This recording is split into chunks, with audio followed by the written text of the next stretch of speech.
আমি তো অনেক আশা করে মাদ্রাসা দিয়েছি, পড়ালেখা করবো, হুজুর হইব, বাপ মার সবকিছু বুঝতে পারবো এ আশায় দিয়েছিলাম।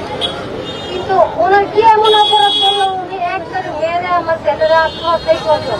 আমার কথা হচ্ছে, যদি ফাঁসি দিয়ে থাকে তাহলে আমার ছেলের লাশ 3 তলা থেকে নিচ তলায় কেন আসলো, কে আনলো?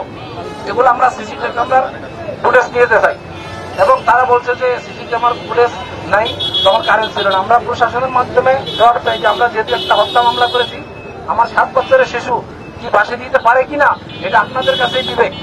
আমি যেহেতু হত্যা মামলা করেছি বাদী হয়ে, আমার এই ছেলের ফাঁসি চাই, যে মাসে তার ফাঁসি একান্ত পাবে। আর সবচেয়ে বড় কথা হচ্ছে যে আজ প্রায় 17-18 দিন যাবৎ মামলা হয়েছে, এখন পর্যন্ত প্রশাসন কেন নিশ্চুপভাবে বসে আছে জানতে পারি না। আমার একটা আসামি আজ পর্যন্ত ধরতে পারে নাই। প্রশাসনের কি ব্যর্থতা এটা আপনারা সবাই জানেন। আর এখনো তারা মাদ্রাসা ওপেন ভাবে বলতেছে, চলাফেরা করতেছে, আসামি ওপেন চলতেছে।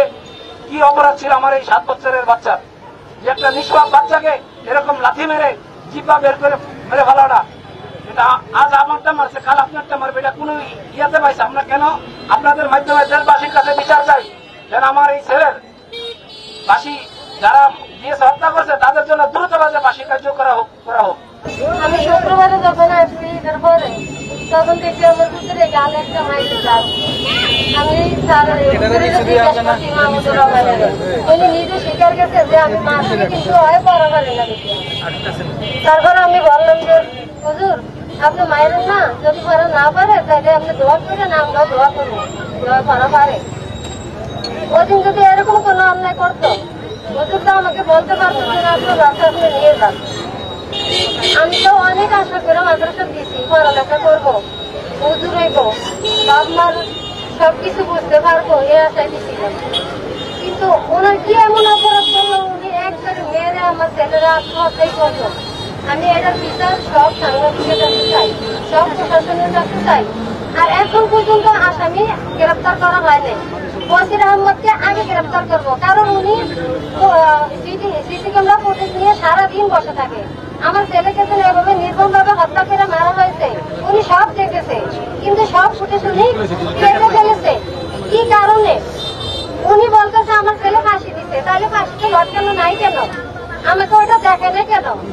আমার ছেলে 3 তলায় পড়ালেখা করতো, আমি নিচ তলায় পড়তে ওনাকে পেয়েছি একা। একজন লোক ছিল, ও ছিল, ও নাকি বলছে ও নাকি উপজেলার ডাক্তার। ওনারে 2টা থাপ্পড় দিয়ে জিজ্ঞেস করছে যে তুমি কেমন ডাক্তার? ও ফাঁসি দিলে উপরে থাকতো, নিচে থাকবো কেন? তুমি হেঁটে আনছো কেন? তারপরে আরেকজন আছে আমাদের কারিমিয়া মাদ্রাসার শিক্ষক, উনিও এখানে আসছিল, প্রধান শিক্ষক মোমেন সিরাজি ওনার নাম।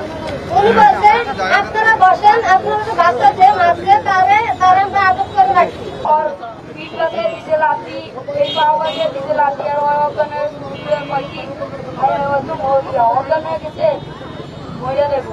পরে সব উত্তরে ডাকছিল, পরে তাড়াতাড়ি রুমের ভিতরে ঢুকাও, পরে ধোয়া ধুই করে যাও। তারপরে উত্তর রুমের ভিতরে নিয়ে খাটের উপরে ধোয়া ধুই করছে, এই খাটের উপরে দম চলে গেছে।